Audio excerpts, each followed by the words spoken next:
Hey, what's up guys? So in this video, we will see how to change the system language on the Samsung Galaxy A17. To do that, just open Settings, then tap on General Management. From here, just tap on Language, then tap on Add Language. And from here, you can select any language which you want. For an example, I will select this language. Now, you can either keep the current language and add the selected language to the languages list, or you can select Set as Default. And by doing that, you will change the language on your Samsung phone. Just like that.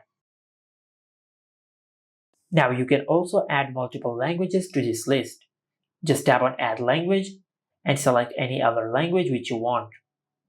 For an example, I will select this one. Now you can switch between the languages by selecting the language, then tap on Apply.